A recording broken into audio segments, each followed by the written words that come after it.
sinundan natin si MVP kanina, kausap niya si former Senate President Tito Soto, no?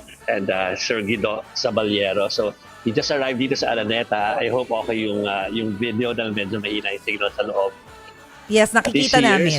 He's being welcomed by our officials and our artists. Andito ang TVJ and the Dabar Cats welcoming him.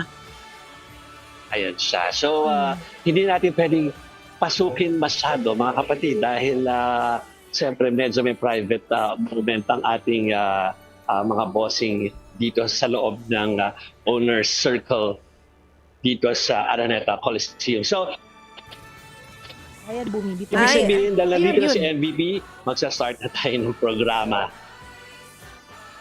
Okay. So, aantabayan na natin yan. Ang start ay, anong oras ba? 7 p.m. ba? 7 Ano to ba? what? Ano ba? Oh, from what time to what time? It's 7 p.m. pero mukhang 7:30 na ito, na pushback ng kaunti dahil sa mga technical requirements na kailangan pang gawin. Pero nakaset na, nakaupo na yung mga kapatid natin sa loob. Ibig sabihin, just waiting for the show to start. And kompleto na rin naman yung mga artista, yung mga artists natin dito sa Araneta Coliseum, just waiting for the show to start.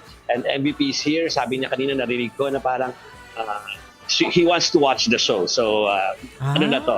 Magsisimula na ito.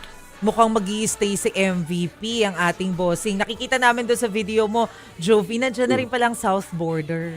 Oo. Nandito. Sasabihin ko lang na ang nahagip kanina sa video ay yung pag-welcome ng Dabar Cats kay MVP dito sa Owner's Circle, di ba? Oo. Pero ang nandito sa loob, nandito na si Corina Sanchez, nandito na rin si, of course, si Senator Raffy Tulfo is here para makisali dito sa ating event tonight na fundraiser din for the victims ng mga typhoon at other disasters.